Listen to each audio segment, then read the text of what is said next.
South Africa culture, we love it. Like, we understand the differences and the history, but it's just certain things about South Africa culture, although we haven't been on the soil yet, that feels like home to us. Yep.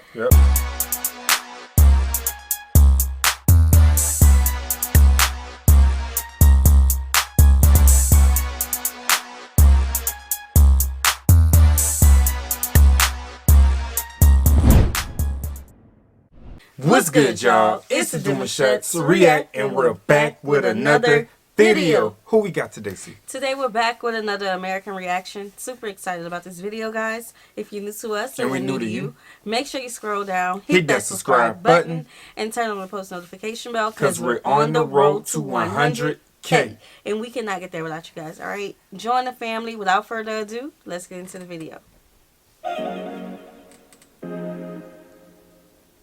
I think most people that found out I was moving to South Africa, they had questions, especially my very close friends. I was moving with a guy that I just met. They're like, how could you live in a completely different country? What are you doing? How do you do it? Oh, $88 a day. Hey. Oh. My name is Tanisha Cologne Bibb. I'm originally from Harlem, New York, and I recently relocated to Johannesburg, South Africa, where I spend $88 a day to live here. I am the founder of Rebel Agency, which is a full-service communications company, and Rebel Management, which is a talent management company that manages talent from various industries and fields. I don't necessarily consider myself a digital nomad. I like to tell people I think I'm a global citizen in the sense that New York will always be home, South Africa, Johannesburg will always be home. I just am really enjoying the freedom of being able to work from anywhere. I moved to South Africa October of 2020 because my boyfriend is from Cape Town and he currently lives in Johannesburg. We randomly met about 2 years ago. I was in Cape Town for a wedding. My boyfriend is from the Xhosa tribe and he speaks Xhosa and he speaks two other languages, Zulu, English, and Afrikaans. Then I found out that he plays cricket professionally. I am completely fascinated by his culture. Some people don't understand. Like, when you're from a place and you've been there all your life, you don't really, have that pride for where you're from. But let you leave and move. And we haven't moved out the country yet, but we've moved out of our home state that we've been in all our lives. And it's just certain aspects that you don't get anywhere else. South Africa culture, we love it. Like, we understand the differences and the history, but it's just certain things about South Africa culture, although we haven't been on the soil yet, that feels like home to us. Yep. And we love it. Yeah. A Black American woman in South Africa has definitely taught me so much about how connected we are versus disconnected.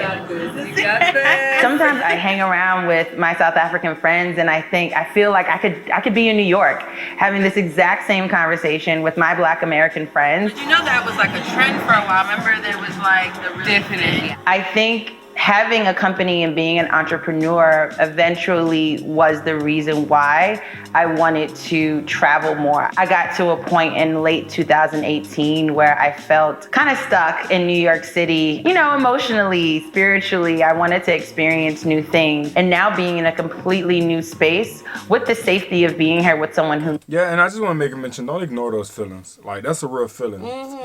Excuse me. People do feel, and I'm talking about not just for moving, I'm talking about in general in life, when you're in different stages of your life, people do feel spiritually stuck. They do feel emotionally and mentally stuck. Like, there's nothing more for them, and there's nothing more for them to do. You just got to know what, you got to peep game and understand what you're feeling and move on it. Don't ignore it. You got to be obedient. Right. Yeah. And when you feel that uneasiness and uncomfortableness, you have to move on it. It's time for a new season. Yeah. Knows it, I was able to really just focus on my business. It is absolutely cheaper to live in South Africa than it is to live in New York City. New York is the center of the world. But just as much as I was mentally drained, I was also financially drained. Anyone who is from there, who lives there, knows that you step outside, it's a joke. You step outside, you spend $100 easily without even doing anything. So I was grateful to be able to have a little bit more financial freedom and be able to save when I came to South Africa. My biggest expense in South Africa right now is rent, and I made it a point to find a place that would allow me to have a home office so that that expense would then be just put into our home expense for the rent.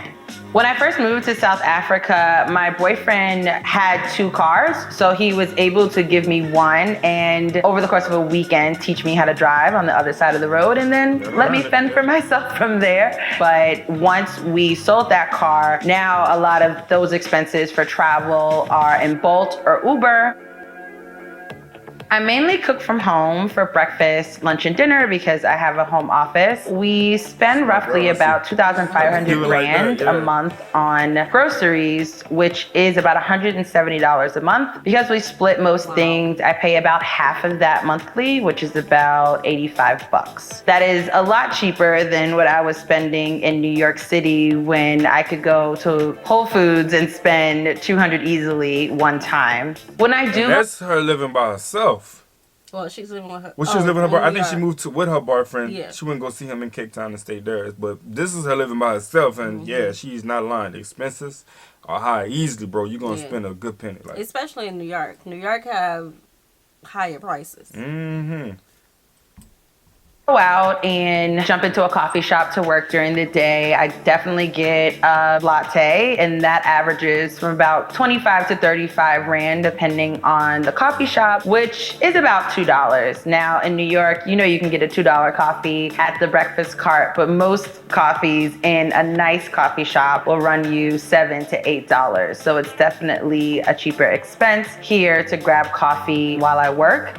Sometimes I work for a few hours, so I'll grab lunch, and lunch is a salad or sometimes a burger and fries, depending on how I'm feeling. And that can range from 150 to 180 at the most, which is just over 10 bucks. One of the things I love about South Africa is how much people love going out to restaurants, lounges, and bars. I really do enjoy hopping around to different spaces and eating new foods and checking out different bars, different music, different DJs. When I go out with my friends, I usually get the South African classic, a gin and tonic. Me, I like Tanqueray double, please. And it's usually about 75 to 80 rand, which is $4 to $5. Actually, I just spent a girls' weekend with my good friends. All in all, with bolts, with dinner, with drinks, we went out 3 nights, and I think I spent about $120 in total for the weekend. So that is a very expensive weekend for me. Usually I'll spend about half of that when I go out.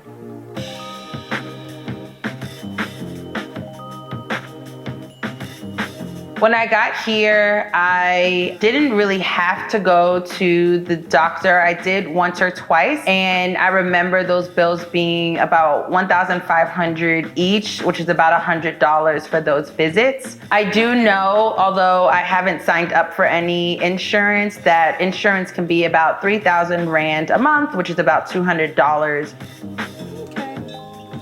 Okay, so here, that wouldn't be much of a difference. The medical costs wouldn't be much of a difference for us, like if we had the insurance. But of course, we have private insurance, so it would still be around that same amount. Yeah. But everything else, okay, that's South Africa. Real promising. So when I first got to Johannesburg, I took about a week off before we missed something. Oh, she makes about $5K a month. Okay. Okay. From an agency. Nice. So when I first got to Johannesburg, I took about a week off before I dived back into business. A lot of my clients thought I was just going on vacation. It was definitely an adjustment period for all of us. 7 hours is a long, long time as far as time difference. I tried different things. I tried to stay up later and wake up later, waking up earlier and going to sleep earlier. I think in the year, I've definitely figured out what works for me. I wake up at 5 a.m. I work catching up on yesterday's events throughout the day, and I do my South Africa meetings with anyone that I need to speak with. And then at about 2 or 3, I start to log on to Zoom meetings with people in the States, and I do that until about 7 or 8 p.m. when I was thinking about coming here with my boyfriend, we had already talked about it. So when it happened, I just did the research very quickly and was able to come over here kind of without much issue.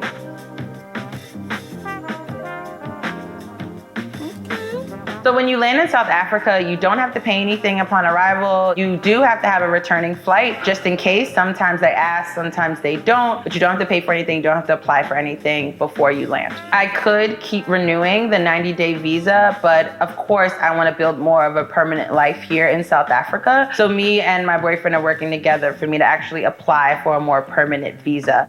Relocating through the height of COVID wasn't as difficult as I thought it would have been. When I got to South Africa, at the time, it was way more open than New York was. And it was summertime here. And in New York, it was beginning to be fall. We were still able to go out and do things. It was just curfew was probably the biggest restriction. So right now in South Africa, we are still in a curfew from midnight to 4 a.m. I remember there was a lockdown curfew. It started at 9 p.m. when I first got here, but no more than just some frustration because I wanted to hang out. Now they're talking of a fourth wave. We don't really know. Things are up in the air.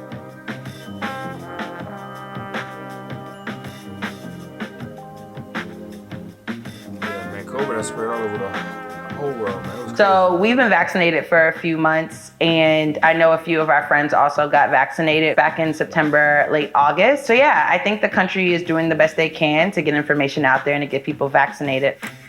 My relocation, fortunately, has helped me save a lot of money. In New York, I felt like I was kind of working paycheck to paycheck or client retainer to client retainer. And I think just being in South Africa and being in a new space and environment, but also the fact that the cost of living is about a quarter of the expense as it would be in New York, has allowed me to save money and to pay off a little bit of debt and actually.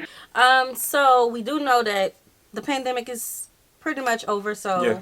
this is an older video, but you guys sent it in because you wanted us to watch it.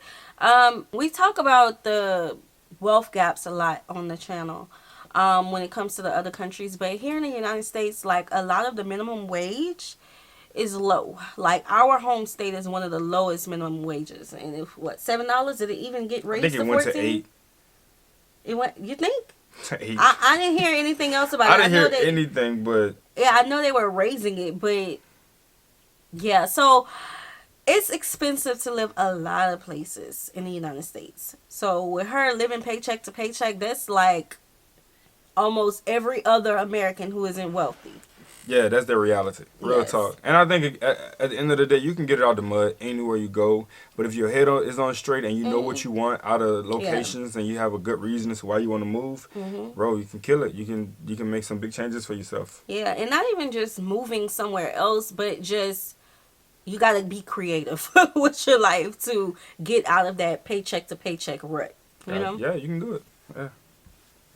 That I have had for a very long time. I want my business to expand. I want us to have a stronger foundation here in South Africa with more clients. I want to be able to bring South African clients to the States and clients from the States here. I want to employ people here and in the States. And I just want to continue to grow the business around the world and myself. Big That's facts, cool. man. Hopefully she killing it, man. Check her. I think it was a great interview for her to explain how everything is where she's located and how it was compared to where she came from. See, everybody want to bridge the gap. Yeah, it's bridging the gap. Bridging Look the at that. gap. That's it. Yeah. We need more people like her in the world. So we hope you guys enjoyed this video with us. Like this video, subscribe, turn on the post notification bell. We have enabled our super thanks if you like to support the channel that way, as well as our reaction request form is in our description box below. We'll see you soon. Peace.